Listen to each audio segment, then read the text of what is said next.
Hello hi guys. അപ്പോൾ രാത്രി എപ്പോഴും നേരത്തെ തന്നെ ആഹാരം കഴിക്കുക എല്ലാവരും. അപ്പോൾ ഞാൻ ആഹാരം കഴിച്ചതിന് ശേഷം എന്തെങ്കിലുമൊക്കെ ഫ്രൂട്ടുകൾ ഉൾപ്പെടുത്തും. ചില ദിവസങ്ങൾ പൈനാപ്പിൾ, പിന്നെ പപ്പായ,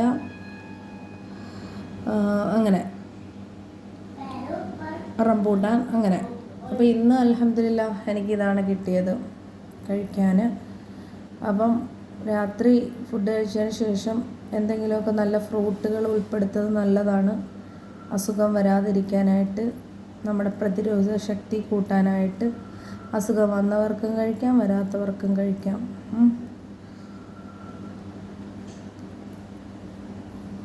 അതുപോലെ വണ്ണം അധികം വെച്ച് പോകാതിരിക്കാനും കഴിക്കാം.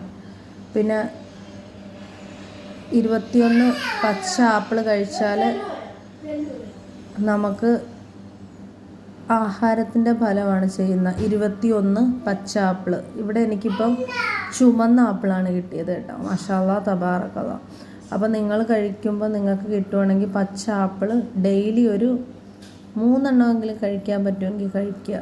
ഒരാൾ കഴിക്കേണ്ട അളവെന്ന് പറഞ്ഞാൽ 21 നമുക്ക് അത്രയും കിട്ടത്തില്ലല്ലോ.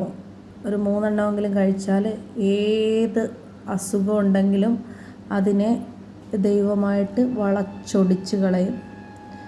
ഡോക്ടേഴ്സ് വരെ എൻ്റെ ചാനൽ അംഗീകരിച്ചു കഴിഞ്ഞു, അൽഹംദുലില്ലാഹ്.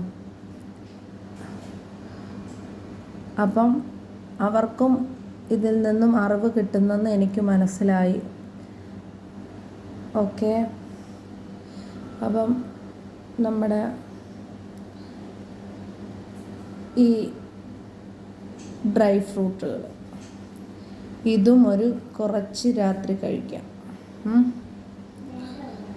അസുഖമുള്ളവർക്കും കഴിക്കാം, അസുഖം ഇല്ലാത്തവർക്കും കഴിക്കാം. ദൈവം എൻ്റെ അസുഖം മാറ്റി തന്നതിനായി ഞാൻ നന്ദി പറയുന്നു. Thank you universe, thank you Angeles. നിങ്ങൾ മുസ്ലിംസ് ആണെങ്കിൽ അൽഹംദുലില്ലാഹ്, അള്ളാഹു എൻ്റെ അസുഖം മാറി. എൻ്റെ അസുഖം മാറിയതിന് എൻ്റെ അള്ളാഹുവിന് ഞാൻ നന്ദി പറയുകയാണ്, അൽഹംദുലില്ലാഹ്. അപ്പോൾ സീഡുകളെല്ലാം ഉൾപ്പെടുത്തുക. പിന്നെ എപ്പോഴും ആഹാരത്തിന് ശേഷം വൈകിട്ട് നമ്മൾ ഈ ഫ്രൂട്ടുകൾ, പഴവർഗ്ഗങ്ങൾ കഴിക്കുന്നത് വളരെ നല്ലതാണ്.